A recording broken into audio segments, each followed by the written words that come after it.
We're live right now. So yeah, I would have some green tea or a smoothie that I prepared this morning that had like ginger, Crazy, that dude he got about 10 more years of eating chips. No, well good. Well good. Then I'll have 10 years of being on here like, come on brother, come on. We got good things, we got better things. Oh, I know, word. I need sponsor. You only drink one a day, right?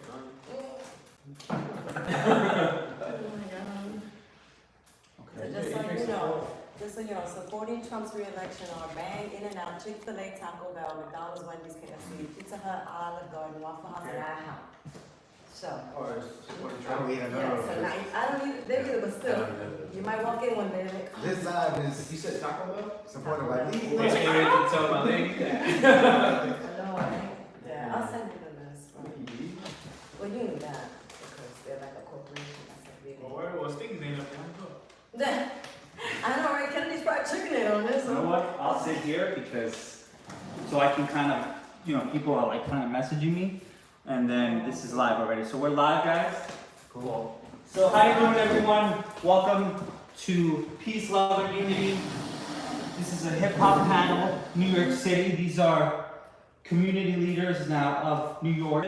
I help run Wondrous NYC, and I live in Bushwick, Brooklyn.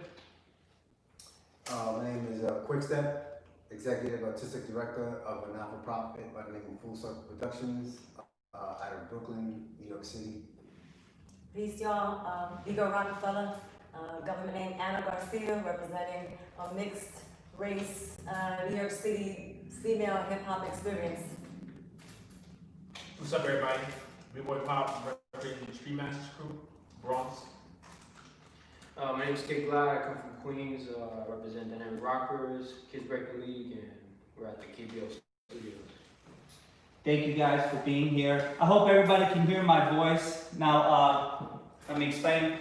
So the reason why I wanted to put this together, I put it plain and simple. I was gonna just throw it up on my Facebook and kind of have like people get together and rally and kind of get something going on because me as a POC, I felt like I needed to do something, and also someone part of the hip-hop community, I felt like I needed to do something during these hard times, especially in New York City, because New York City, a lot is going on over here. But one of the things that hip-hop did for me is, as a youth, is give me an outlet from a lot of the things that I was dealing with as a young Hispanic male.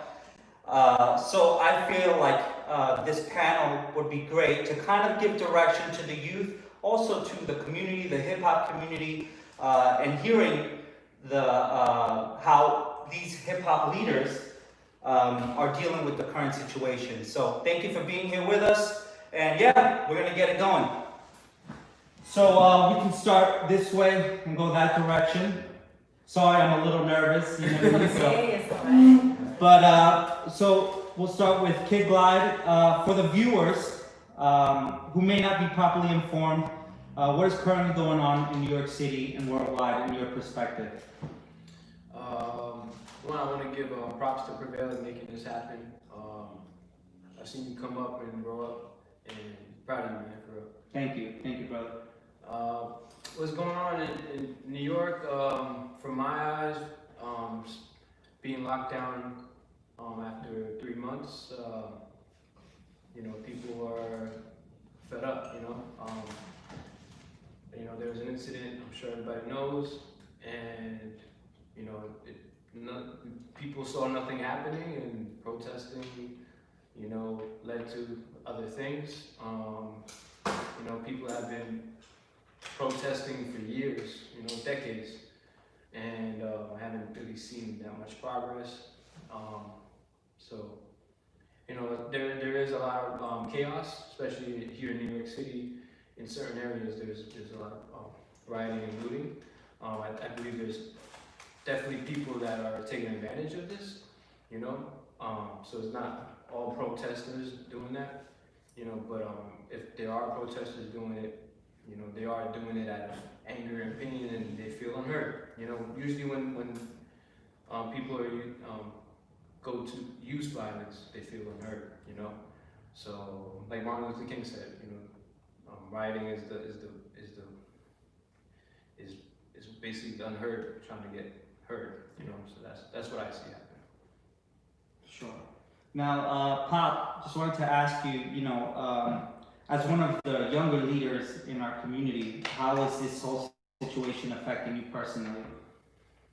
Well, me personally, like I understand people are like, you know, fed up about everything like police brutality and stuff like that. Like I don't necessarily agree with all the looting and stuff, but I mean like I guess that they feel that like speaking and peaceful protests ain't really doing much, so they think maybe if they like show like put this step forward and like show a little bit more like aggression towards like trying to get their voices heard, that it'll probably do something. Yeah.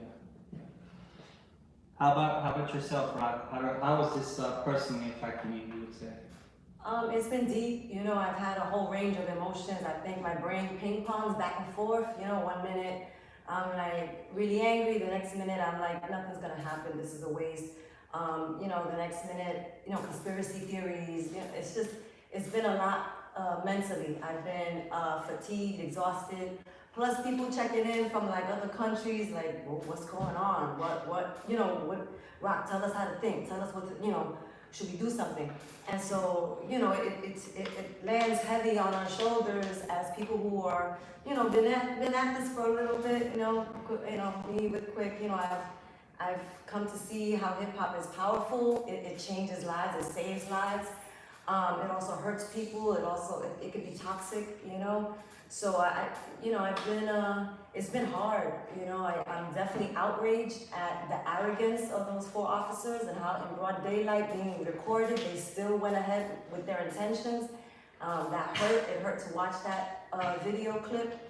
It hurt that, you know, Ahmaud Arbery again, you know, he was murdered and there was no consequence. So I get tired. You know, I'm not old, I'm not young. I'm like in that middle area. So when I speak to like my dad who's 91 and he's like, oh, you didn't live through the 60s, it was worse. You know, which then tells me that I shouldn't be crying. That, you know? Yeah. But then you talk to young people and they're like, oh, fuck all of it. You know, we don't care. Like, so it's like weird to have this kind of perspective on what happened in the past. You know, what's happening to our young people, you know, how they can feel like there's no hope, right? Or there's young people who are out there, you know, protesting. So it's a lot. It's a lot. I've been emotional. Sometimes I can't sleep, you know, Quick knows. Sometimes he can't sleep. Yeah. It's a lot, but I feel like we're moving. The whole world is watching. Yes. And so that is what's keeping me like, okay, I'm gonna stay with the marathon, because it's a marathon. Yeah. It's not like a little race right here. So yeah, I wanna No, because yeah, I know a lot of people have talked. Yeah. So, keeping on with that, because, you know, you guys are from the Bronx. I'm from the Bronx. yeah. He will quickly correct you. He's I'm from sorry. Brooklyn. I'm sorry. So there's always that between us. What I meant by that is you're living in the Bronx Yes. currently. Right. Yeah. So one of the things I noticed the last couple of days is a lot of looting and destruction of the communities out there. What's your take on that? Like, what do you think should happen? I think that, you know, people are posting stuff like the Bronx is burning again. Yeah. I'm like, what? No, the world is on fire. Yes. Why are you focusing on the Bronx? As a matter of fact, Bronx didn't join until later. Looting in the Bronx just started a couple days ago.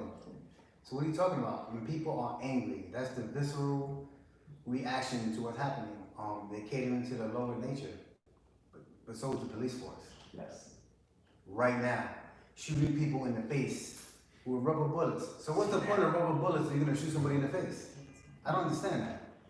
I saw something online today, cops jumping on this brother. They had their knees on his arms facing up, and he was just going off on his face. And cars pulling by, stopping, watching, and they kept on driving. So nobody is really brave enough to jump out their car and stop these police. And the officer next to him had his hand on the officer's like knee, like as if though that's supposed to say, yo, chill out. I've seen when people stop fights. In the breaking community, when we stop a fight, we jump and hurl our bodies in front of somebody. That's stopping a fight. Not going, yo, chill out, man. Yeah. With fingertips. You know what I'm saying? So people are still not emboldened enough to really jump in and say, this is wrong. You know, police supposed to be part of the community, and if you're part of the community, you have to give the community the right to come out in droves and jump on top of police. Mm-hmm. You gotta stop this. You gotta hold them accountable. So if you don't hold them accountable in court, we have to hold them accountable in public. Mm-hmm. Yeah. We have to do it, man, because we do it for one another. Like, policing ourselves, it's not just policing ourselves. That's another thing too, like, you guys need to police yourselves. So you want us to put ourselves in mental cuffs? If we're gonna police ourselves, we need to police everybody who's within this community. I've seen really good police work. We've seen it in the Bronx. You know, there's a dude that was about to get arrested. Cops were coming in, and this cop came, he was like, stop, stand down. And he talked to this dude for like 10 minutes. Crisis avoided. We need that en masse. But the culture of police right now is catering to the lower nature, but so is the rest of the world. So we have to refocus the lens and figure out what we need to do, because we all been in, like, this social distancing has been happening way before this virus. The virus has been instilled in us because of social media. And the way we antagonize each other through social media, the way we distance ourselves, the way we pose ourselves, it's no longer reality. It's this virtual fantasy as being gangsters or leaders or top winners, or, you know, we all know people's profile picture is way different than what they look like in real life. Mm-hmm. Mm-hmm. That's both physical and spiritual. So I'm kind of, that kind of thing is what's perpetuating what's happening now, and is leading to a lot of frustration. That's where we're at. So I think this world awakening is leading people back to reality. Yeah. And I think it's leading people back into consciousness and to what we need to do in the community. And that leads back to me saying thank you for bringing the community together, because we need more of this. And these are one of the things that are going to be able to be used as a tool to carve out our place back. Yes. And be centered as a community once again. It's come full circle. So I hope that answered your question. So before I get to you, Jen, one of the things that I was talking to someone else about was that because of COVID, you know, this is for everybody, if anybody wants to chime in, we were saying how because of COVID and what was going on, that people became stir crazy. Do you think that applies with what's going on in any way? In what sense? The looting? But yeah, like everybody getting angry, everybody being out there. That definitely added to it, because people didn't know what to do with themselves, now to have an outlet. And that's another thing, when people were, you know, forced to stay alone, now it's like having to look in the mirror. No matter where you are, where you go, there you are, and you have to face yourself. And some people rather not face themselves and go cause destruction. And instead of self-destructing, it's about self-reconstruction. What are you doing in this time? And that could be in increments. Because there was a meme that said, if you're not doing anything with your life and organizing and getting your shit together, then you wasted time. That's not true. Some people actually need a month to 2 months off to figure out, I need to do something when this is over. I think America needed a break. Yeah. And nobody could have predicted that this break was going to then lead into a revolution. It's not a riot. It's a revolution, and really it's a re-evolution, a re-evaluation of where we need to be in society and what direction we need to head in right now. And for those people who may be thinking that they want to comment that we're being irresponsible right now, I just want to let you know, I went to the protest and I saw people who were so fired up with love. You know what I mean? Like, it's love. We're angry because love hasn't prevailed. And we're there, and our vibrational frequency was raised to a certain level where we weren't afraid. We weren't thinking about germs and systematic death that's gonna come.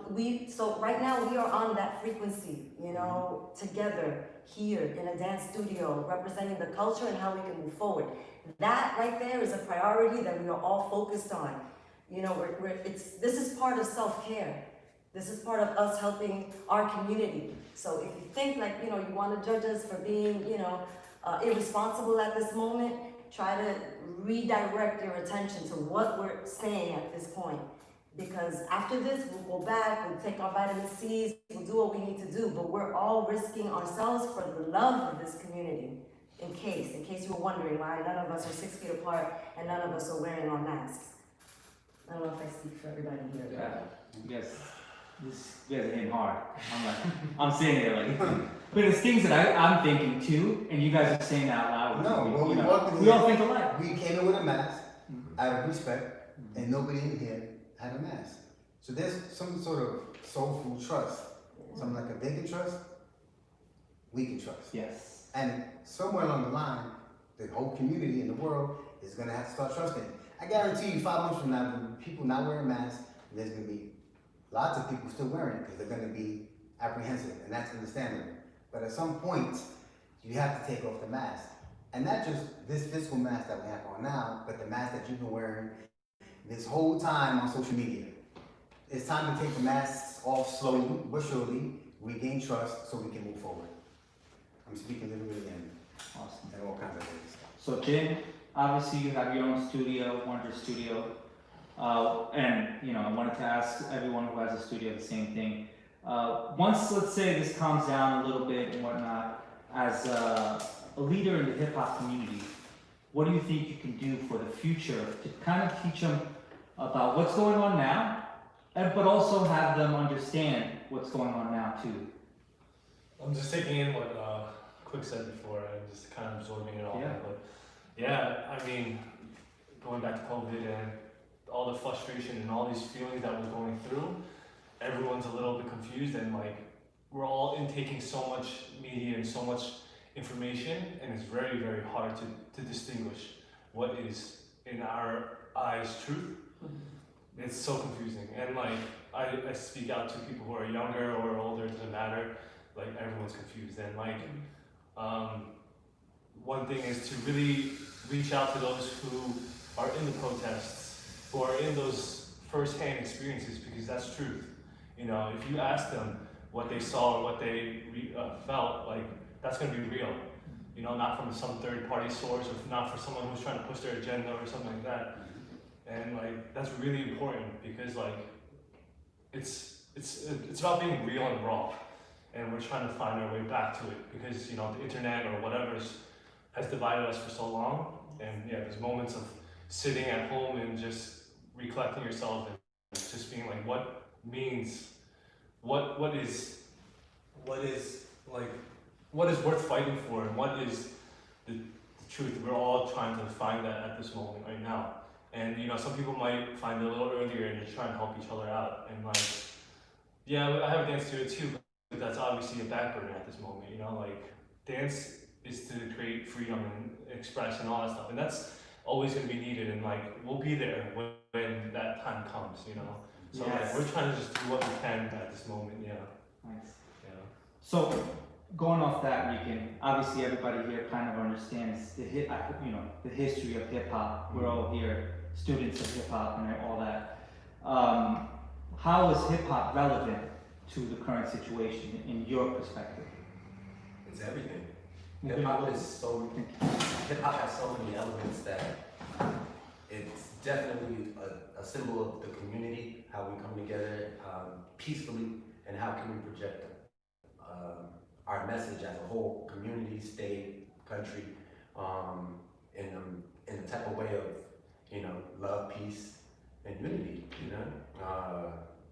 All of us love hip hop, and I know we didn't start all happy and like, oh yeah, but most of us started in the streets and being a part of an outlet. So when it comes to hip hop, we have to have these type of discussions. We have to like express ourselves, our concerns, our possibilities of what we can do to, you know, make things better. And I really appreciate you organizing this, setting it all up.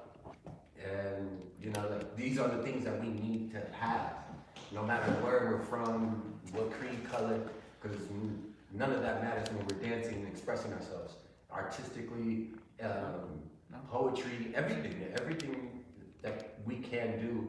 We need to do it. We need to be strong and support each other, especially in these times. Oh. Thank you. Okay, so let me get back to what I was trying to. Okay. So, as community leaders, is there any suggestions to the people watching and to people maybe far away, maybe not from here, New York City, or other, Europe, because I know there's people from Asia tuning in and all that. How can they help in the cause, being so far away and not from the United States? Anyone? I think just using your gifts and talents, that's the best you can do, we rely on a lot of our leaders to do certain things, but there's things that you can do, there's things where you can help your leaders, we need help in all kinds of ways, attorneys, accountants, whatever, just, I think as long as we gather and help each other and just come together more, everybody's gifts and talents can help our culture get to the next level, yeah, that's what I think. Anybody else want to piggyback off that question? Yeah, I work with a couple individuals who have come here for many years, and for a long time people have come to learn, take the jewels, go back to where they come from, and then expand. That has to stop. What they need to do is come here with the resources that they gain from here and bring it back full circle. Because we need help here with what we've given out. We've been exporting our goods for so long that we've depleted New York City. And now what people do is look at New York and, oh, well, that's the place where it originated, and that's about it. Yeah. And we're still doing what we do without resources like we were doing in the beginning. But what we need now, and what will help us, are resources, like financial literacy. You know what I'm saying? What worked over there that could possibly work over here? How do we build a bridge across this whole thing internationally so we all benefit? So I think that's really important. So what I told people who come here, look, if you want to learn from me, these are the stipulations. And the main one is learn about the movement before you learn these moves. If you're not down for the cause, put that shit on pause. 100%. Just go That's one of ahead the and- things that people don't understand is how to love hip hop. Some people are in this for the wrong reasons sometimes. But through loving hip hop, I also learned how to love my community and all that stuff. But anyways, they can't even see me. So No, but they can hear you. But Your voice, yeah, I your hope voice so. is important. And to be clear, when I say that to everyone else across the world, we need to do that within our own world. yes. We're right here, and Mm. you might as well be across the seas, because I don't see you unless there's a contest. Nobody's really checking in with one another. And nobody is really gonna talk about who called me during COVID. Anybody in this whole community. I wanted to make a shirt that says, F you didn't call me during a crisis. Yeah. And people laugh when I told them that because they can relate. They're like, yo, I can relate to that. That's crazy New York right there. Yeah. But that shouldn't even have to be funny. That shouldn't even have to be said. But because it's a thing that everyone's thinking in the back of their brain, like, who's really connecting? So what this is allowing for people to do is have no choice but to reconnect. We had no choice back then but to connect with one another to save each other's lives. It was after the fall of the civil rights movement. And if you think about that word, civil rights, we just wanted equal rights. And somebody truly was like, nah. You know what I mean? Yeah. So hip hop came along to know what's happening and hop as a movement and be like, yo, we gotta keep this moving. In the middle of a place that looked like a third world country at war, people think that's fake. When I show people, they're like, oh, is this Photoshop? I'm like, and that's how far removed people are from hip hop. So we need to come back full circle. Now the whole world, like George Benton said, is a ghetto. The whole world right now. So now the epicenter of what this is about are people who are disenfranchised. And that's a lot of people of all colors you see in the streets.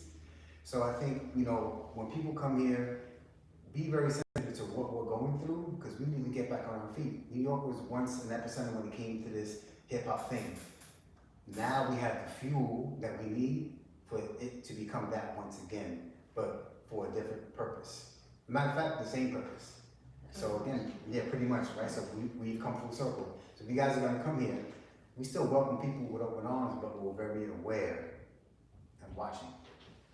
Well, and I wanted to add that, in looking past these 20 years of evolution with hip hop dance and seeing how, it has spread, I've travels and been to a couple of places where I feel like the dance studios aren't really interested or invested, right, in developing this knowledge, you know. I also see teachers, you know, that because you need to make that money, you need to feed your kids, you know, you're providing what that studio or that boss is asking, which is just the moves, right? You don't get too political on us, you know, my kids don't need that, right? And so I think that this is a moment to feel empowered, to feel emboldened, to, you know, speak the truth. You know, hip hop comes from racial inequality, you know, it's pushing back on that. And so if we can't teach all these like students that are coming up in it about the reality of people of color in this country, African Americans, Caribbean Americans, Latinos, if we can't connect the dots, that is why there is so much ignorance, you know, in our dance scene right now. I'm not pointing any fingers, I'm just saying that in general, this is something that has been missing because we are being hired, right? And when you're hired, you want to provide the service. And if someone says, I don't want you to kick that for me, don't bring that here, just the steps. You have a choice. You can say no, or you can, you know, say yes and still put it in there. You know, everywhere I go, I'm bringing this message across, you know. I am a mixed race Latina, right? And my hair looks this way, and I'm not trying to straighten it, you know. I'm not trying to fit into any mold that the mainstream or entertainment field is giving me, because hip hop told me, just come as you are, but be amazing. You can look how you want to, just make sure that you're impressive, you're excellent, you know, you move the needle. So I think that that's something at this point we all need to take steps and figure out how we're going to address the racial inequality when it comes to how we're teaching the dance. That there are people now who are not African American, not Latinos, teaching this, and that they feel pressured to not, you know, maybe they feel like they're not the authority, or they're not as informed with the history, so they're not going to venture into talking about something they're not really, you know, well versed at. I get it, but now is the time to turn around and be like, how do I get this information? How do I pass this knowledge down in its complete form? Because that's the real power. That's how hip hop is healing, and I feel like that is something that people have tried to, you know, negotiate as they go. And so when we talk about these racial divides, we have to be honest and we have to be bold. You know, the same way you jump into a cipher, that's how you have to be in your life, all across the board. Bold, brave. You know, I belong here. I know what I'm talking. You can't tell me how to do it. I'm telling you how we do it. That was hip hop in its like original form. So I think if we can go back to that, if in your communities you can take a look at are your dance events addressing that? Who is organizing your events? Is it healing? Is it benefiting the development of talent? Like you know, brother here said, accountants and, you know, people in the health profession, they like hip hop too, you know, bring them in. Have them do a little clinic where they're talking about boosting your immune system, right? We're dealing with corona, right? How is it that here, I'm not saying we don't have it, we may have antibiotics, don't quote me on any of this, but I'm saying we're healthy. We are healthy at this point, we are healthy. How is it that we're like this in the middle of this pandemic? What? Somebody brought that too. But anyway, what I'm saying is that there are ways for you within your events, within your grasp, to take a real honest look at how you are functioning and how can you fix it? How can you make it purposeful? How can you make it benefit the people coming after? And the people who are in it, who have been in it. How do we bring the elders in to share their expertise, and how are we strengthening the youth so they can really stand solid on their 2 feet, you know? So, real quick, because I wanted to highlight Pop here, just because I want them to kind of understand New York a bit. You know, you're from opposed to everybody here, you're from a younger generation. Is there a gap between the younger generation and the older generation in New York? What do you think? I think there's definitely a gap, because I think the younger generation just doesn't like I think they just take things like they take things a little too for granted. Like they don't really understand like things that was going, like the things that they had to put up with. Like that's why we're able to do what we're able to do now. Like for me though, like I like, especially when it comes to like this cop thing, especially because you know I'm also a hitter. Like I like to we do like street dance and all that stuff. So like we always deal with like cops coming and like they'll come and they'll give us tickets for dancing. They'll give us like now they give us a spot to dance and they still come bother us. Like before they used to come and you were dancing, they'll take your whole bucket. All the money you made all day is gone. You don't get it back. And they also give you tickets, they take speakers. You know, sometimes I just seen niggas get beat up by the cops just for even saying something like, yo, like, we ain't even doing it. They get beat up. So you know, like it's a little crazy. It happens almost every day too. Like they're still doing it. They gave us these green zones where we can go dance at. They tell us, yeah, you can do this here. You got Times Square lines, the people who put the green zones there telling you what you can do, and you have cops who are just there for a couple hours telling you what you can't do. So who you listen to? It's a lot of confusion. It's very confusing. I'll never understand it. The white shirt, the main dude will tell you, no, you guys are good. Like, I see you guys from the building, you guys are good. Then you got the captain come and say, no, you can't play music. I don't care what he said. But it's like, it's his zone, though. How you gonna tell? You know? And there's that good cop, bad cop thing. It's just confusing. Some cops don't care. There's some captains that be like, I'll let you guys rock. You guys do whatever you guys do. I don't have a problem with it. You know, and then they'll tell you straight up, like, some of these guys, they're just like that. Like, they'll come and mess with you, and they don't care. Like, they don't care what you're trying to do. But me, I don't care. You guys can play the music, do whatever you gotta do. As long as you're not doing nothing, you know, that you shouldn't be doing. If you just dance to make your money, they don't care. But if you're out there, like, you know, playing hip-hop, doing other. That's what they used to say. They used to say that we were in cahoots with the pickpocketers. They used to say that. Yeah, we had, I think, like a couple months ago, we was doing a show, and some dude was trying to pickpocket people, and the lady or the guy was like, oh, it was those guys that dancers. But we're not associated with these dudes over here. That they weren't even dancers. They were just like the CD dudes that hand out the CDs. Yeah. Right. So it was those guys. We're not associated with those guys. Like, we don't even like them. We don't even know why they're here first of all. Like they should be over there somewhere, like, you know. But they just put us all in the same category. So we have to deal with that even downtown when we're trying to make money. We even like try to spread out a little bit, but now you got the costume characters. Now you got the CD dudes. You got people who just come here and they start dancing here. They don't even know what they're doing. So this is a whole bunch of stuff. So one of the things that, and I call them my European American brothers and sisters sometimes, and I was trying to say this because I was having an argument with a friend, I'm not going to say who, but I was trying to explain to them that even though I don't agree, Let's not make this into a spot. Let's not do that. So I was trying to explain to them that even, look, I don't agree with the looting and the violence, Right. but especially the violence, but the looting, but at the same time I understand. Yeah. You know, because, you know, when I was younger, I was angry too, you know, I was angry, so I kind of get, even though now I'm a mature person and I probably, you know, I wouldn't go out there, but if I was 20, in my 20s, you know, teenager, I'd probably be out there with not giving a crap about consequences. And one of the things that hip hop did for me was resolve that anger for me. Is there anything you guys want to shed light on that? Did that do the same for you guys? Did hip hop do that for you guys? Well, anybody here have a negative encounter with a cop? Yeah. I think all of us here. Any- All of us here. Anybody got a gun pulled out on them from a cop?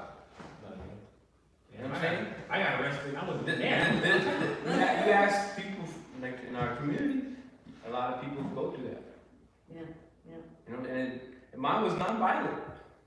I was playing freeze tag with my friends. Oh, wow. And they thought because, you know, we were, you know, they profile. They look at us, we have hats, we're dark skinned, it's nighttime, it was a little late, I'm not gonna lie. That was for me too. But it's like, you know, now because of those certain situations, you know, I started getting older, I'm like, I can't go out after a certain time, or, you know, be careful where you go, or I feel safer in neighborhoods that they thought were not safe. You know, it's like weird, you know what I mean? So it's like, you know, you feel safer with your people, so that's what our European brothers and sisters don't understand. But how can we teach them that? How is it possible? Go ahead. I think what I suggested to a young brother that I'm teaching out of China, his name was Chris. I'm like, we need to make an exchange program. Bring students here from China, let them live in the Bronx or in Brooklyn. They need to witness what happens with the people and why we dance. Because if I'm gonna learn Kung Fu, I'm going to China. And I'm gonna put up with being put on the fringes, Yes. being cursed at, what are you doing here, and all of that, until I earn my keep. And I wouldn't expect to ever be family, but I try to be the best guest that I can be. So I can understand why and how Kung Fu developed for you as a people. And I become as good at it as I can, but I'll even try to be a better person and understand why this is existing. I said, so that way they get a better understanding and go back home and tell the people, yo, this is a complete movement. And a lot of times the movement is squashed by the very people where it was born, not the people who are from it, but the people who are oppressing those people. Cameras down. The camera gets tired. The camera's like, The "Look, machine is like. please, let me rest So- for a few minutes. So, I love how Kwikstep sees it. He's like, Because I think I can That's talk to down. okay. Yeah, so I think it's important that we welcome them, because we always say guests. You really want guests? Come up here. Just like we have people, cousins from the South. You want to know what the Bronx is about? Come see it in its entirety. Hitters, breakers come from other countries. They want, oh, I didn't know it was like this. And they see us get arrested. They're like, oh, hitting is not just having fun, man. We have to do this because we need to survive. Right? We have to be our own boss because the bosses that we have at our jobs profile us. Did we want to dance out in the street? Yeah, part of this is freedom, but we're taking chances because we're being profiled by the police, by the way we look. So a lot of times we don't have a choice, and I think it's really important to invite people in so they get to live our experience, so they have a better understanding of what the movement is about. And this is why we move on the floor the way we do. This is why we move in society the way we do. This is why we're leery. This is why we're paranoid. This is, post-traumatic stress is what I rename as post-traumatized souls. There's a lot of different characters. When I watch people break, you can see different characters. You can see what they've been through. Some are happy, some are sad, some are comical. But at the end of the day, we are all hurting. And we need to express and use it as a tool, not just to break, but use it in order for us to all break through. And a lot of us have done that. You can see the maturity. So I look at everybody in this room. I remember when you guys were younger. I remember me when I was younger. I'm a much different person. Now, you press the right buttons, you might open a combination that you not want. Put that back in the box. Put that over there. Right? Because I don't want to see that. Nobody wants to see their lower nature, but if you don't give us the choice, then you have to make the choice for yourself. And that's where this is actually healing for the community, not only here, but worldwide. And when I work with white people, white students, I try to tell them, what are the struggles that your grandparents went through? You need to connect to that. Yeah. Connect to that. You're running away, right? And I'm being really honest with the white people who are listening now. Some of you are running away too because you don't like what your ancestors are accused of doing, right? We know not everybody, right, was down with colonization and slavery, right? We know that.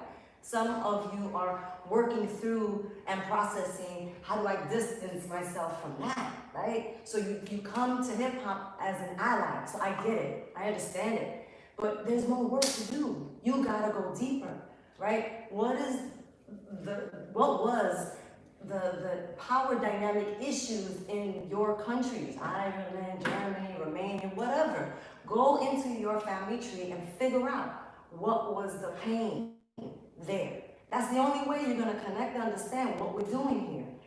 Coming in on some, I just wanna help and now I'm an amazing dancer too, and right, you gotta go further, and the same goes for people who are, I've been talking to people from India and, my Asian dancers too. We connect because we see, we know, right? India, China, we know, right? At this point, everybody understands, right? The power dynamic, the issues that have been going on in your countries, right? But for the white people who are growing up here, right? Some of that's been erased because you are just white, right? So you kind of detached yourself or were detached from the you've been detached a little bit from that, oppression that made your ancestors come here. That's been erased, and so you have to reconnect with that before you can actually find solidarity with what is happening here. That's the only way, and that's the only message I can give to people who are, white and working through hip hop, working through house, Vogue. You have to find the common denominator of oppression in your family, in your link. That's the only way it's gonna work. I want to speak from the perspective of someone who is against the hip hop. Like, I was not born in New York City. I grew up in Long Island, and I also saw that side of the world, and I still talk to a lot of my friends and people who are from that side of things, and it's crazy how disconnected they are from the source. And what he's saying is like, the source is still here. You can just go out and reach it. Like, this is the internet, and this is 2020, like, if you want, you could DM your favorite pioneer, and obviously come respectful, come with your ears open, because a lot of times people reach out and they already have their doors closed, and they're like, what? I tried to ask them, but they weren't really listening. So like, try to reach out to those first-hand sources, those beacons of light, because that's going to be bringing you closer to the truth than anything else, because right now it's like a game of telephone. Like, I'm teaching someone else, he's teaching someone else, and then further down the line, it gets the message kind of gets lost a little bit. So if you have the chance, which we all do at this moment right now, like, take advantage of that, and reach out with an open heart, open mind, and you might learn a thing or two and really change your perspective on current events and things in the future as well. So, Rican, I know you're originally from the West Coast, correct? Yes. Just because I need a perspective, you know what I mean? What are the similarities and differences you would say? Caleaf, what are the differences and similarities of both cultures through hip hop and not hip hop that you feel like are relevant on what's going on right now from coast to coast, let's just say? Well, coming from the Bay Area, especially with Oakland, a lot of you guys know about the Black Panthers. The movement, the history of what they did, how they were policing the police while maintaining their own neighborhoods. That was unheard of then, it's still unheard of now. People are now protecting themselves from looters and trying to keep everything as peaceful as possible. And with that, that's an element of hip hop within itself, because, it was some type of outlet to keep everybody safe from the police, the brutality, the murders, things that were going on during that time, even drug abuse, they were taking care of everything. And with the hip hop, it gave everybody an outlet. It gave everybody a way to speak, protest, do things the right way. And like from New York to there, dancing wise, West Coast is locking and stuff like that. But even with the breakdancing and everything you guys see, you guys know a lot of legends. There's a lot of legends from the West Coast. And, when it comes to this protesting, and also I want to give a shout out to the Moon Cricket. Is there any way we could if you guys don't know, Moon take this Cricket off? was I think it's making it heavy on for live footage. And at gunpoint, and all he was doing was recording, trying to document all this stuff that was happening. And it was very sad. It's like, if you guys know Moon Cricket, he's not a violent person. He's always out trying to do great stuff for the community. He's done great stuff for our community.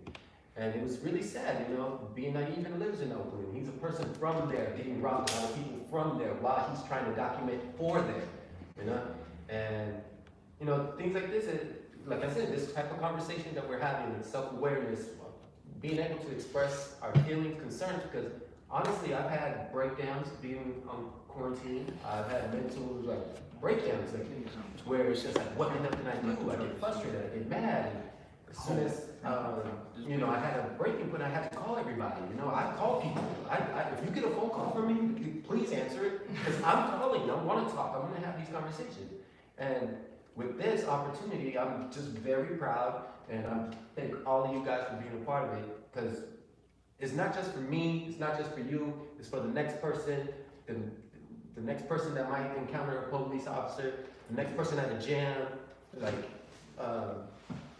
for us to be able to speak our minds and be able to be heard in a positive light where we don't have to argue about it, but we can have a discussion about it. You know, we can debate about certain things, how you guys view things, how, you know, your own personal experience, like we're all doing now, but we're doing it peacefully on a platform where we can express it all to everyone. So when it comes to the West Coast, East Coast, to me right now, that doesn't even exist. We're all one movement, we're all one nation, and we gotta get the community, everybody involved, and let everybody know that we can be heard, we're doing the best we can, but in a peaceful, you know, debatable manner, because a lot of us aren't gonna see eye to eye on many things, but if we can talk, express ourselves, eventually we can come to some agreement where, you know, like right now, we're all discussing, we need to figure out a way to make our community better, safer, and take it one step at a time, you know, and move forward. Awesome. So before, you know, just so he can introduce himself, because we have a new panel member, discussion member. If you'd like, please introduce yourself, my handsome man. What's up? My name is Caleaf, aka Big Leaf. Represent March Top, represent Gas Fusion. I don't know where to start. No, that, so yeah, no. But So I just wanted to piggyback something that he said. I guess if there was any discrepancies between East and West, we kind of see how petty it is when we have this time to sit at home and reflect. Because a lot of the things that we might disagree on, we can kind of find a way to fix it. We can come up with a solution now when we got this time at home to sit and ponder what is going on. What is the future? Because the future looks dim, especially for just dance community as a whole. What? Everything is going to eventually be small classes, or we're all going to be doing things online. A person like me who travels a lot and likes to travel, I'm like, do I have to get a shot in order to travel? What's the options? What's next? So this is a question I'm constantly posed that comes to mind. Like, and then you hear people who have all of these conspiracy theories or what they think is about to happen next. Some of those things that they're talking about really look scary. But then the way things kind of unfold and the way that things are unfolding, it kind of seems like this is kind of like what we're dealing with. So I try to have a positive outlook if I can. I try to make myself smile whenever I can, you know what I mean? But then there are times when I'm upset. There's times when I'm looking around. There's times when I'm like Malcolm X, I'm at the window and I'm looking to see what's next. I'm feeling that by all means necessary.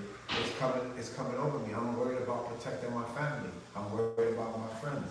I'm worried about people that I can't reach, and people that are in other parts of the globe, and will I ever get a chance to see them again and get to share the moments that we shared in the past? Or should I have been really taking the time to cherish those moments that I have with these people that I met? You know what I mean? And like, it's just like I said, everything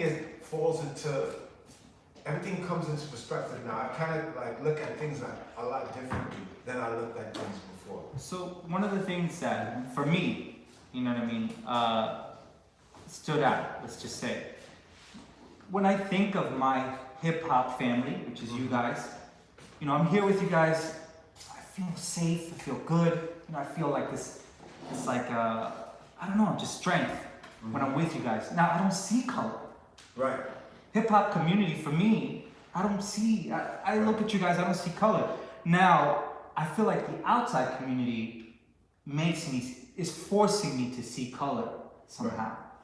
Now, how can we give that energy to the outside community? How can we do that? Like you guys had suggested before, and the reason why I'm bringing it up again is because Caleaf is here, and I wanted his insight on it. What do you think is an appropriate way to teach the outside community how we are so peaceful together? I think in so many ways we've given them an example by like I said, when they've encountered us, when they've come around us, when they had the opportunity to go to a jam. Somebody mentioned a jam. Mm-hmm. They're actually seeing how we interact with each other in a jam. You know what I mean? And then they actually seen how we play. So let's say playing is when we enter the cipher and how we handle each other there, and then what happens afterwards. A lot of us go and break bread with one another. I'm looking at Quick. There's a lot of times when we left the club, we go sit and eat with each other.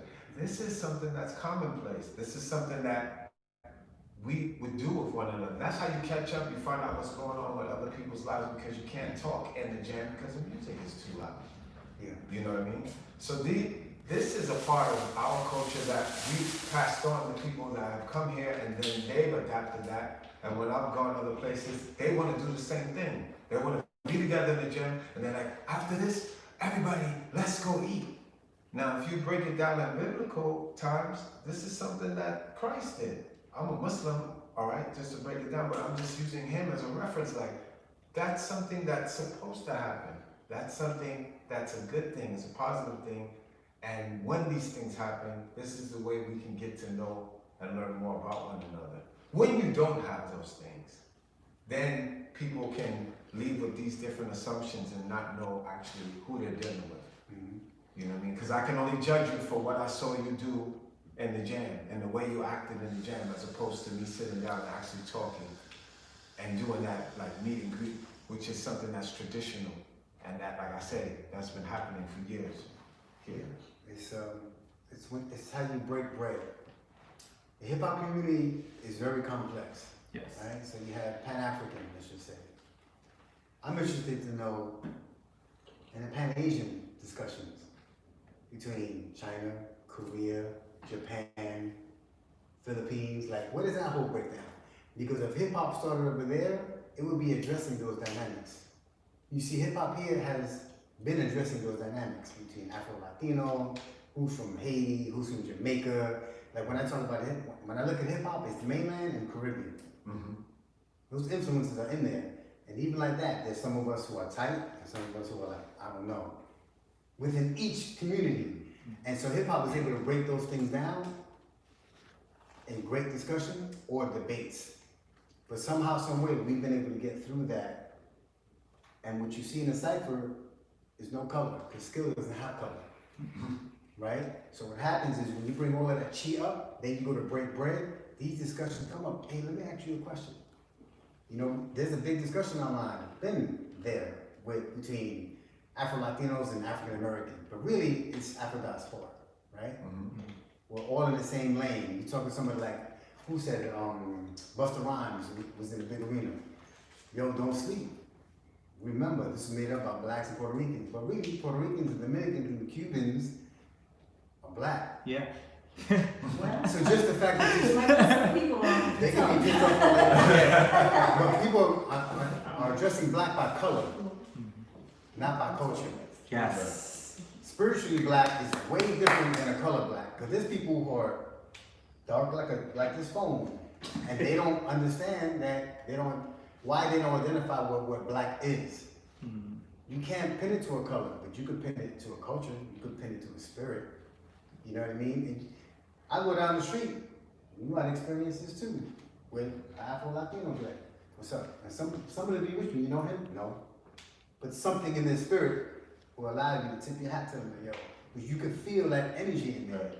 And hip hop, it harnessed that energy. That's what was beautiful about hip hop. That is what is still beautiful about hip hop culture. And that example to the world is where people are being embraced by the love that we still have, even though we're going through this crisis. It's why everybody's out in the streets. It's beyond what hip hop means now. It's what hip hop meant back then. Hip to know hop is a movement. Remember, after the civil rights movement, hip hop was born because it needed to be born, and it was made by dancers. The organization was made by breakers. This is being organized by a breaker. Things around the world are being organized by dancers, urban dancers, bringing people together. So I think it's really important that people remember that, no, it's not about color, but yes, it is about color at the same time. And that's okay. And then from that, we can learn something. You know what I mean? That we can go beyond color. But right now, we have to address the color of the oppression that's happening. And that comes in all colors. I've seen oppressors in all colors. We've been around the world. We know what's happening. Look what's happening in China right now. Look what's happening in Korea, look what's happening In Ecuador, France. in France, and Venezuela. So at the end of the day, it's about human decency, to be able to express yourself, to let people know, please take your knee off of my neck. Let me breathe. And that's what art is about, allowing your spirit to breathe. And hip hop was born out of that need to breathe in New York City. So I just want to add real quickly that, you know, what both of these brothers are saying is that there's been such an emphasis on the battle, on the top 16, that then you don't feel valuable if you're the 17th person, or if you're the 23rd person, or 108th person. Like, right, where do you land? Where are you? Right? And then if you get older, right, if you're like, maybe you're starting to turn 30, or, right, and it's like, the battle isn't as important anymore. You got kids, right? Like, so, you know, I think we need to reevaluate, right? How important is each person without needing to give you a trophy? Like, without the trophies you want, I still know your pop and you're my brother, and that's it. You know, you need some food, you want to hang out, let's go, right? It's not because he's won all these things. You know, so the emphasis has to be taken away from that singular win. You won. Oh my God, he's the most important. She's the most important. No, there's tons of other people who are also important, going through traumatic stress, going through some childhood issues. How are we helping each other? You know, and I think that maybe beyond the contest, there should be gatherings. There should be, you know, like just moments of, like he said, just eating, talking. I get to know your parents, you know, you get to know my, you know, because that is the strength of it. It's not so much the top 16 or the top 4. It's that all of us came together to chill with each other. We agreed we're gonna do top part, we're gonna do wave. We've all agreed this is what we're doing. well, that's the Right? point. You know. Like that's the beauty of it, though, Yeah. right? There's like a unity, you know, that if Glyde is teaching a 6-step, well, I'm teaching a 6-step too somewhere. We all agreed this is the fundamental somehow. We didn't have a meeting, but like Kwikstep, the spiritual thing. Okay, yeah, we know that we gotta teach a certain thing. This New Jack Swing, it's this.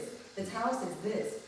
You can embellish and break off and be creative, but own it. And I think that if we can start to redirect our global attention from this emphasis on the win, then we can help each other grow and not be so toxic. Because He's mad sometimes, nervous.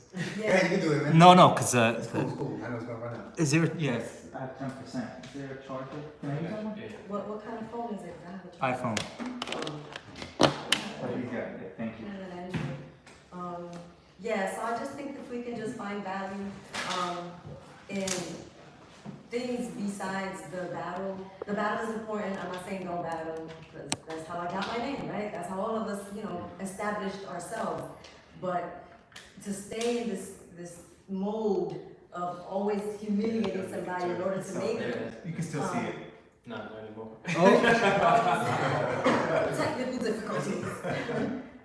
People, At home, I know, and I was fun. Move the table over. I don't know how to do this. I think you just have to. How do you do it again? Back. Sorry, guys. It's alright, it's part of it. It's homey. A little bit. There you go. This is gonna pull it. Sorry. Okay. Still perfect. How do you do it again? Y'all need to be seeing what's happening on this side. It's so funny. As you can see, we need resources. We're in dire need of And Is this one right here? A cell phone tripod. I like what you're saying. When it comes from what you're saying. Yeah, It's all the same wall. It's like now we're really in that battle. This is a battle. I could hold it if anything. Or put it, you know what, So put it on. we all Charge gotta it be from in the this. top 16, 16,000. You That's it. know what I mean? If we can make the top 4,000. you Now. know, Then we're reporting. Right, the semifinals work for me. There we go, yes. I was in the semis. I was number 54. I came in 54. I believe it. Why? So, real quick, I wanted to ask this because I know some of you guys are parents in here, and I know people probably watching are parents. From what's going on right now, how do you explain this to your children? Well, the sooner you explain it, the better. Because the kids are gonna go interact with other kids. And it's better that you break it down than they receive some warped, Yeah. weird explanation. So you have to start to explain that there is this unfair way of treating people who may look different than you and me, or who look like you and me. That there is a history of that pattern being passed down, but that we're going to change it, and that this incident that we're all talking about here really woke everybody up, that it's gone too far. It hasn't been addressed. It hasn't been resolved. It's not easy. Some people have been hitting me up, like, how do I talk to so-and-so and Junior, whatever. But you find your way. Your parents found their way. Their parents found their way. And I think the more honest you are, kids know. Sometimes we want to spoon feed, but I teach a lot of children, and they know right from wrong. So if you trust that, I think the sooner you tell them, the better. No, I have 3 young adults. I have a 27-year-old, 25-year-old, and a 22-year-old, 2 boys and a girl. And basically, I really don't have to tell them anything because they've basically experienced a lot of things. Like, we never raised them to be prejudiced or to be racist. You know what I mean? So, but they had their experiences with it in their lifetime, so they understand and they know what they're dealing with. What I did talk with my eldest son about, what I was curious, because he's upstate New York, and I wanted to know, like, how was he feeling? So I called my kids and I said, how you feeling right now? Are you upset? Because if you're upset, it's okay. I just wanted to let them know that whatever they're feeling, it's okay. And if you're gonna do something, if you wanna be active, then you need to think about what you're gonna do before you go out there and do it. Don't go out there without a plan, because there are other plans in place, and that you have to be aware of what you're getting into. It's kind of like that saying, it's like, you don't wanna go out there playing checkers when everyone else is playing chess. The powers that be are playing chess. The only way that you can go onto the board unless you're a chess player. If you're going out there playing checkers, the game is over before it even starts. Nothing is gonna happen, nothing is gonna change.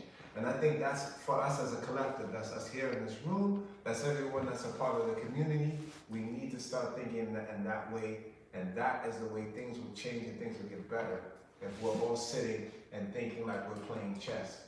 Because we've already tried playing checkers. Hasn't worked. I jump you, you jump me, king me. No, that's not gonna work. We need to be like checkmate. And checkmate means that we got all of our stuff together. We'll come together as a complete collective, doesn't matter what style you're dealing with, and we're strong, we're a unit. Because when we talk about hip hop, we kind of have like our own we can make our own political stance because we are universal. That's something that's very difficult. There's no politician here that can actually say they're universal.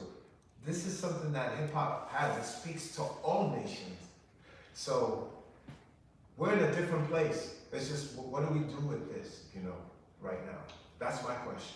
That's one of the things that I appreciate the most. And the reason why I kind of wanted to do this is hip hop has allowed us to immerse ourselves in different cultures. Like you said, you understand that if you were to go to China, you're a guest if you're studying Kung Fu. It's the same thing in hip hop. We're all, we're guests in the black culture of hip hop.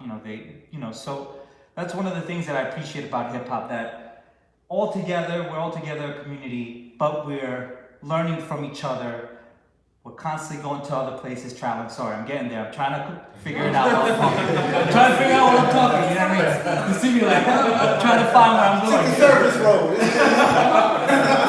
But you know what I mean? Yes. Yeah, you know what I mean. Basically what I'm trying to say is the dope thing about hip hop is because of traveling, I get to immerse myself in other cultures as well, and I learn those cultures through my brothers and sisters of the hip hop community, which, hopefully there's other people that are not in the dance community that are watching this that get to kind of understand that, and hopefully they follow that lifestyle of hip hop that we immerse ourselves in. Because what hip hop did for me was allow me to learn these other, to meet other people, learn these other cultures, and understand what's going on now, and allow me to remove myself from who I am and understand the struggles of my black brothers and sisters.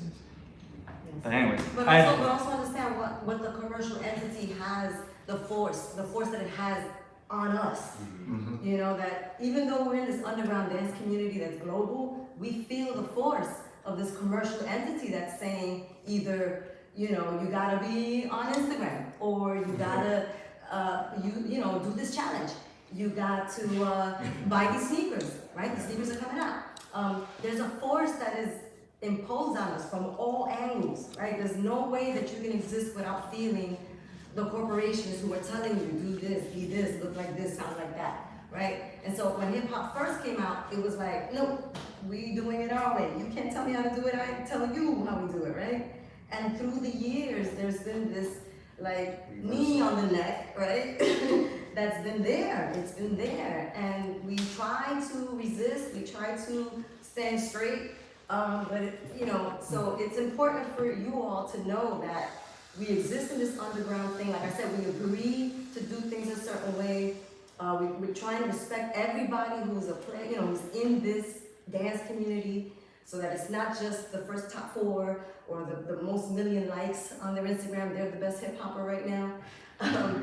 That there is a force that hip hop has been successful at deflecting, and we have to continue to be that. We have to protect the circle right now with all this corona stuff, like Brother he was saying. It is right now at risk of being disappeared, because people will be like, oh, germs, and I don't know, did you take the test, did you have the vaccine?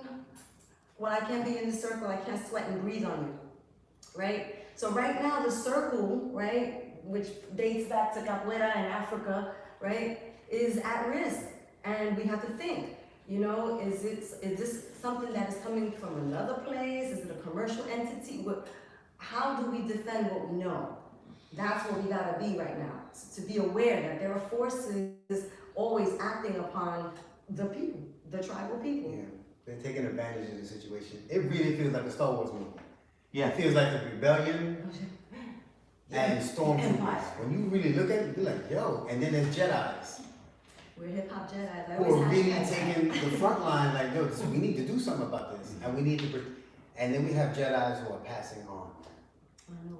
When I watch people, I'm like, yo, we lost another one, and another one, and another one.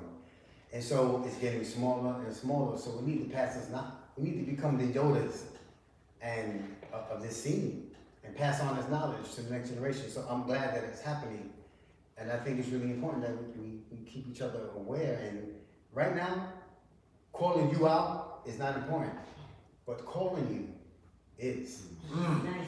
That was good. That was a good one. Right? So call one another. Please call each other while we still have phones. Because I don't know if y'all experienced this, but the other day we went outside to make phone calls and our phones weren't working. Oh, that's when they were sending out the curfew text? Yeah, so people Did you get couldn't the curfew text text? and call each other. Like you couldn't call for like a good 10, 15 minutes before or after that They can do that. And I was like, They could do that. like, what the hell? Absolutely. Write your numbers down on your phone, because they might wipe that clean, that Crazy, information right? clean. Now, Because people don't remember numbers. sorry. Right. Sorry, Caleaf.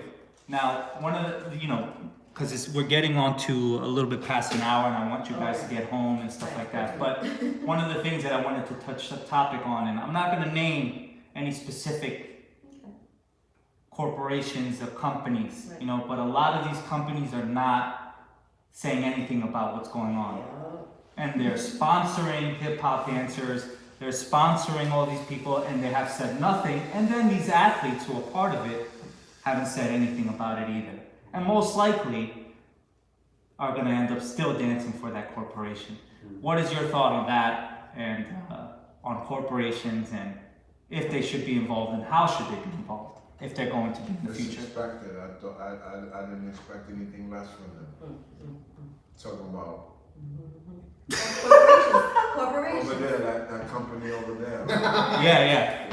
Because I'm a Taurus. I'm The El horns. Toros. The horns are Right. pointing. The horn is pointing. Well, no, I mean, I think that should be called out when they do ask for our help again, or they want to do something. It's the same thing in Hollywood. people, actors and MCs and not MCs, rappers, So- they're not doing anything either. So it's across the people that have, it's a culture that's across the board on that side of the pond. So it's to be expected. So what's happening on this side of the pond is what we need to concern ourselves with. That's what I think that's most important. I think Jordan said something recently. Yeah. Finally, You know, yeah. I think- Because he didn't say it decades ago when the pressure was on Jordan. You know? So it's good that he came too, right? So That's maybe pretty big. it is. I think it was big. So Tara said the only way we can boycott it is by, what the heck? Oh, yeah, sad. Sorry, that was gone. The only way we can boycott it is by putting it out there. I mean, you know, I feel like those people that you know are rolling with those companies, call them up, you know, and ask a very open-ended question, you know, maybe they don't want to be accused. Okay, so I don't want to accuse you, but you know, how are you helping? How are you helping? Like that's a really open-ended question. They can answer it any way they want, but if enough of us call them or email them or text them, DM them and say, how are you helping? That should, you know, cause a blip on their radar. Like, oh, I think I'm being, you know, I think I'm being called out here. You know, because maybe they're processing it differently. You know, we don't know. Like I said earlier, like some people have been hiding in plain sight. You know, they'll teach a class, but they don't want to talk about the history, and we don't know what is going on in there. So it's hard to judge each person. But if we are their friends, hit them up. Hit them up and tell them, I wonder if are you thinking about this? One of the things that made, sorry, quick. One of the things that made me, That's good. sorry. One of the things that made me sad watching a feed from, like, I'm also from Long Island, and I saw a feed of the police officers standing in front of protesters, and the protesters saying, can you please kneel? That's all we want. Please kneel. You know, because at least we're not going to get violent. We're not trying to get violent. We're saying something here to you because it shows us, at least that shows us that we're together. Now that's why I'm asking, you know, that's why it kind of plays with the boycott thing, because you could tell, and the police officers were police officers of color. Oh, yeah. So That's true. my assumption, it made me sad because they're basically not kneel. They didn't kneel, by the way. They didn't kneel because they were afraid to lose their job. Right. And the reason why I brought it up is, what is your take on that? Should they stand up? Should they not? Is it fair? Sorry. I'm sorry. Go ahead, man. Because unfortunately, this is the way it works, and this is the reality. When a lot of Afro-Americans become policemen, they're not a black officer, they're blue. Yes. But every other nationality that becomes a policeman are their nationality and a policeman. So when we come into that job, into that occupation, we become blue. Oh, my job, oh, it's in danger. As opposed to them just taking a knee. They probably wouldn't lose their job. They might be reprimanded, but I think in this instance, it's worth it. But this is the way this has been for a long time. And I remember my elders speaking about that. They're like, when an Afro-American becomes a cop, he becomes blue. He loves his job more than he loves himself. It kind of dates back to slavery, where the house nigga loved the slave master more than he loved himself. This is what you have when you have that situation. I'm sorry, that's what it is. Like Malcolm has said, house nigga will be like, what we gonna do if our house burned down? What you mean we? This ain't your house. You work here. You got the deed to the house. So I think it's really important that people understand, look, I'm gonna name names, right? No, you shouldn't, really. No. I'm talking about people who have supported. Dance NYC. They let out a letter and told everybody, look, we're in support of what's happening. You understand? And so that's what people need to do. If you're in support of what's happening, show us. And names shouldn't be named, because when it comes time for people who are important in this community, those names aren't mentioned either. So you should have the satisfaction of having your name mentioned until you do something to prove that your name should be mentioned. I don't want to mention people's name in negativity. I want to mention people's name in positivity. Because we've been doing that negativity all along. It doesn't work. Because people retaliate. Oh, you mentioned my name? Blacklist. Doesn't matter. I wasn't on your list to begin with. Right? You know what I'm saying? But let's try to change that dynamic. And let's really make a list of the people who are in solidarity. Everyone, look, the NFL is now in understanding what Kaepernick did. There's still a dude on there, I forgot the football player's name, was like, I still think it's wrong. Really? In light of what's happening around the world, Drew Brees. Oh, Drew right, Brees. right. you still think this is wrong? Okay, so there are still gonna be people like that. But what I'm interested in is the people who are willing to make a list of people in need and people who are with us in solidarity. Let's start with that. Yeah. For me, another reason I feel like these officers won't take a knee or didn't take a knee is because they're not community policing. It's not their community that they're policing at. If it was their neighborhood and it was in front of their house, in front of the store that they go to every night, They'll be on both knees. they would be on both knees. Right. But they have one cop from a whole different county, whole different region, protecting the community he knows nothing about. Right. But that's not his church. They're not going to sacrifice their own body or put themselves at risk for something that isn't theirs or they're a part of. Nobody's going to do it. They're going to try to protect themselves as much as they can. And apparently they're doing it violently. Yeah. And I feel that if it was the other way around, they were doing their own community. They were protecting the people that they love, you know, the person that they see at church or, you know, at the grocery store. They will actually, it would be a lot safer and more productive movement, but that's not the way the system is built, you know? They're sending people that probably have, like, I've had my own situations with the police where, I've mentioned this on Facebook not too long ago because it's very dear to me, and this really brought it up for me.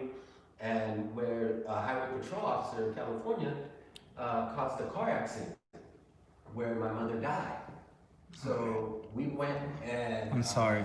we filed a lawsuit, and it took like a year and everything, and we had to settle out of court because of the fact that the government was prolonging the situation so long. We couldn't afford lawyers. We couldn't afford all these things. So we tried to sue for wrongful death, and it never got anywhere. It never got anywhere. And that officer wasn't even from our area. He wasn't even from the county. And a year later, this guy goes to another county and gets a job policing again. So it was like the whole accountability about all of this needs to happen. And luckily, if you guys ever heard, Minnesota, they filed a civil rights lawsuit into the police department, and they're going back 10 years to check on all the, you know, misdeeds that these officers have done.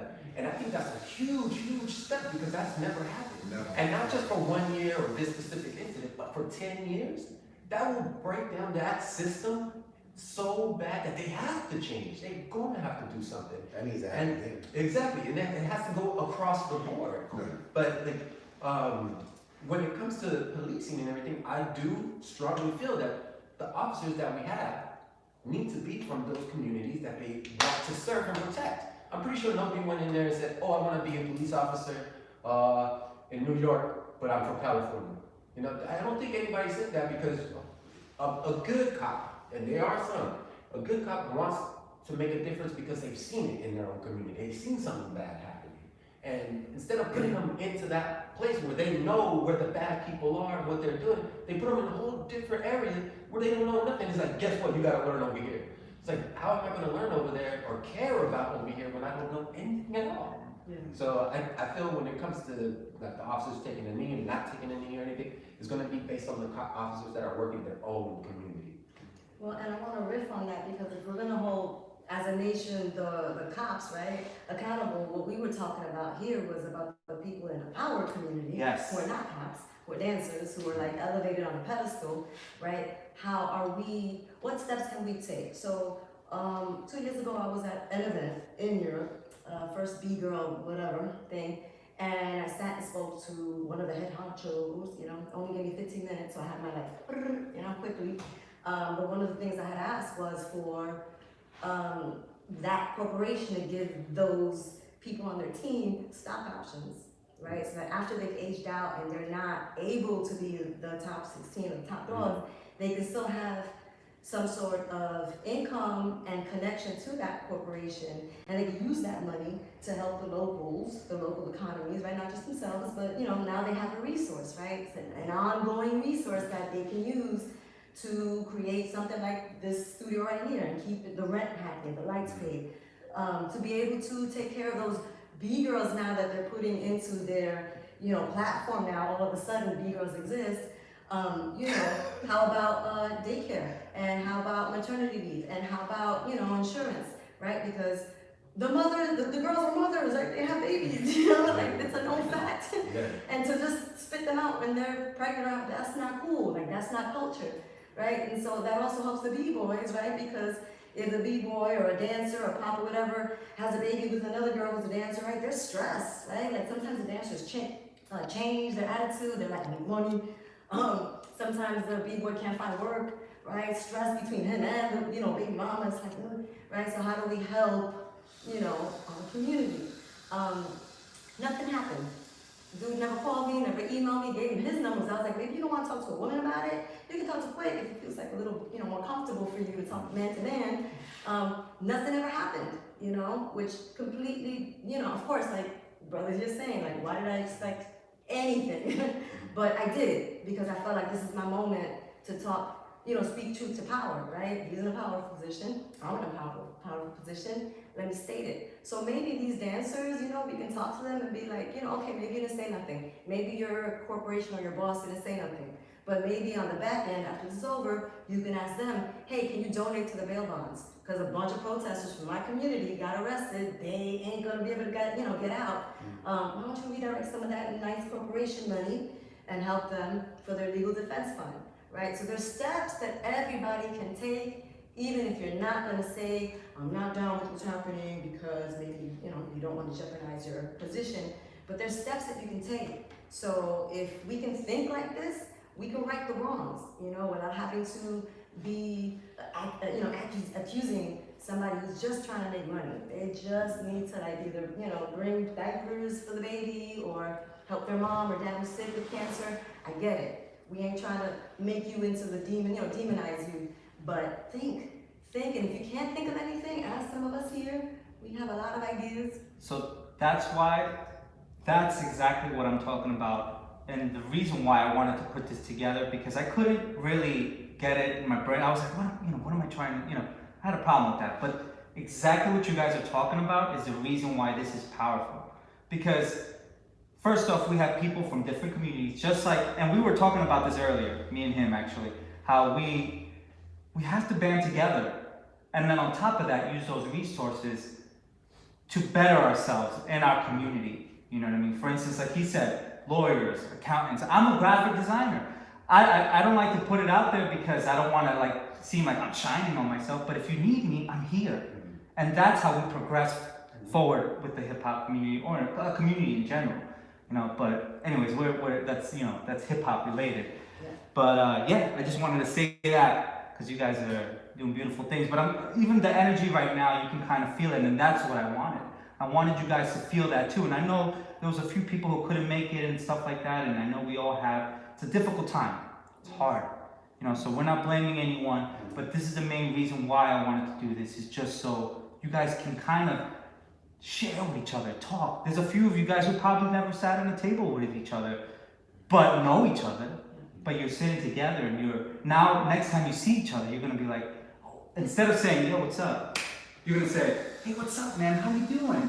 Good to see you finally, again. You know what I mean? And that's why I wanted to do this. And that's what I wanted the message to be. So every brother and sister out there, if they ever feel alone, if they ever feel like they don't have somewhere to go to, they have us. Anyways, that was my part on it. That's good, no. We'll say yeah, good to see you again. You made it. That's very real, man. For sure. You're alive. Yes. People are gonna be having shirts. I survived a pandemic and a revolution. It's about 2020. That's cool. Years from now, you're gonna be like, yo, I survived some stuff. Because right now, that saying, we're not promised tomorrow, right now, we're not even promised today. Yeah, it's real. That's how real, Yeah. crazy it is right now. So Blessings to everyone here, man. So, just because we're going on an hour and a half, how do you guys feel? Do you guys feel like you need to say some more, or can we kind of close it up and say your ending pieces, or how do you guys feel? You guys want to still talk, or up to you I guys? have to head out. I have a 6 o'clock. I have Okay, to, perfect, yeah. Work on. If you want to stay, that's fine. I do want to just let people know that the sisters are here. You know, a lot of times I know we feel invisible, but I gotta let you know we're here. We're here. We're working. We're ready. We're available.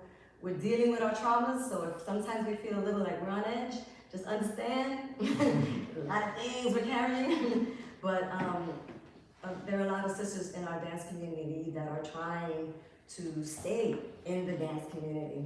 And I say that because there's a lot of harassment that we encounter, and some of us are better equipped to deal with it than others, but we love y'all.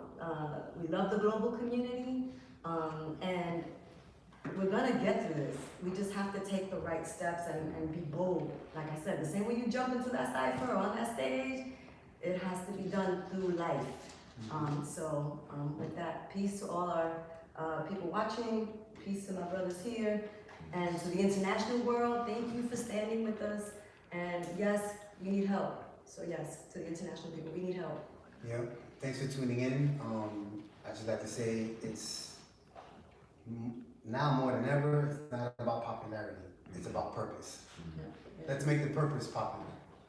And I think that's something that we need to walk away with. I think using the social media as a platform to push us forward, we need to rethink and relook at how we're doing it. Like I said, social distancing has been happening over the past 10, 15 years since Facebook was introduced. I remember, I don't know if you remember or you wouldn't, it was very real. You could say it and be real on Facebook. And then the conduct changed. And people became very veiled in the stuff that people were saying. People became internet gangsters and, expressing themselves in a different way. And then you see them in person, it was a different thing that you encountered. Man, you got it wrong. You got it wrong. Right? So we need to get back to the reality. Right. Not the virtual reality, but the reality of who we are, and bring that back to the social platforms so we can re-engage as to who we are as a society. I think is really important. And I'll just end it by saying, again, it's not about popularity, it's about purpose. And purpose eventually becomes popular, like you see around the world. Right now, you could not have predicted that the world would have this purpose, which has now become popular. And it's not even about being popular, man. It's about having a purpose and loving one another. And we need that love for one another right now, because we're gonna be happy to see each other, but how long will that last? How long is that gonna last when that time comes? We need to embrace that. Love y'all, thank you. Looking forward to seeing Any everyone. closing statements from others or anybody else? I just want to say, I have this resource. I've been talking to Jen. I would love to do some programs, whatever. If anybody has any ideas, I'm open for them. But I think we need to, even anybody here, this space and his space, we funded ourselves. No sponsors or nothing. Yeah. And it's from the community. It's time we need to help each other. And of course, if it doesn't have to be here, we can do programs in schools, whatever. I just want to make sustainable change where we're dealing with the future and helping them and bringing that gap, right? Closing that gap between the elders and the youth. I've always been working with youth and trying to work with the elders and learning from both, So I don't have all the answers, but if anybody has some answers or questions, I'm here. Pop, before us to speak. You're gonna become a leader one day. Practice.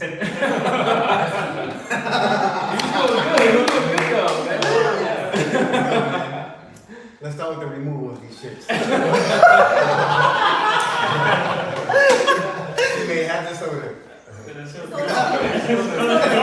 a little corner left. I don't really like to drink the bar.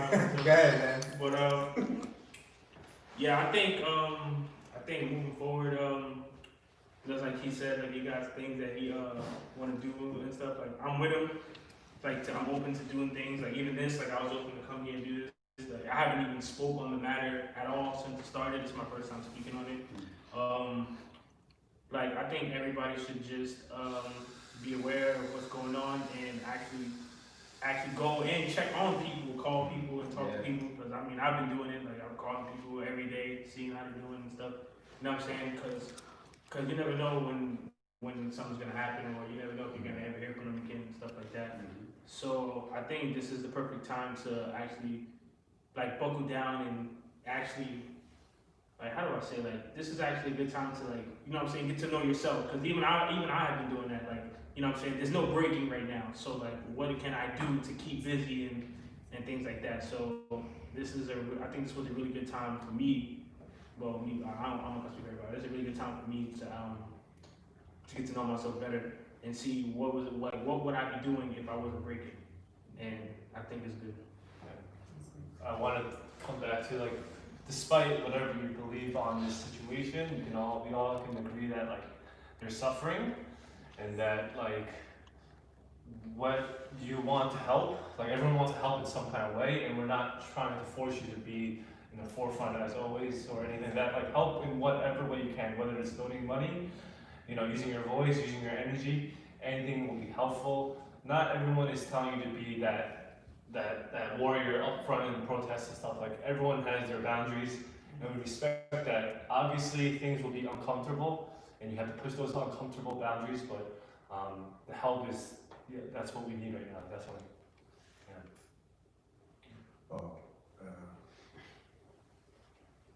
I think a lot has been said, but one thing I will say is that I hope that we all make it to January. That's a real thing, because, like I said, what people are talking about that's still to come is scary. And so, in our community, I hope that in August that we can possibly have active classes on a regular basis where people can come together and actually start teaching and sharing and coming together, because I think that's what we need more than anything. We need more situations like this where we can come together and not be afraid to be around one another. And when we have that, that's when we're strong. That's also something that also helps the immune system. It actually strengthens your immune system to be around other like-minded individuals. And so these are the things I hope for. So I pray for everyone here to be shielded in this time, and so that we all make it through this. That's us, our families, that's everyone close to us, and so that's what I have to say. That's beautiful, thank you. I would like to say thank you to Bill, Glyde, everyone on this panel to be here and being able to express ourselves and have this conversation. I do believe that we need to move forward, and everybody talk, reach out, speak, have these conversations. Be able to express yourselves as much as you can, try to get your voice heard, and the most important thing of everything right now, vote. We have to vote. You have to go out there and vote. We cannot continue this type of lifestyle. It's been generations. We got generations from all over right now trying to communicate. We need to be heard, and we need to get to that ballot box. We need to vote, because if we have 4 more years of this current situation, this is not going to be pretty for anybody, especially for our children's children, and so on and so forth. Because already the damage that's been done, it's only been 3.5 years, man, and look at where we're at right now, just under one leadership, and it's very, very sad. And we have to, either write a congressman, do whatever you can. These outlets are there, and they're not hearing us. And right now, the world's on fire, and these people are hiding in their own bunkers. They don't know what to do. No, they're just inspecting the bunker. Yeah, exactly. So there has to be June a change. 23rd. June 23rd is the primary, so you want to find out who your councilwoman, DA, just go and start Googling. Thank God you guys got Google. We have that. Yeah, We have to wait for the pamphlets to come in the mail. June 23rd is the primary election. So Exercise your vote. Exercise your vote. So, real quick, and this is the reason why I wanted to do this, is because there's a lot of rage, a lot of sadness out there, a lot of anger, all this emotion going on. And for me, what hip hop does for me is make me happy, make me feel good, make me feel great energy.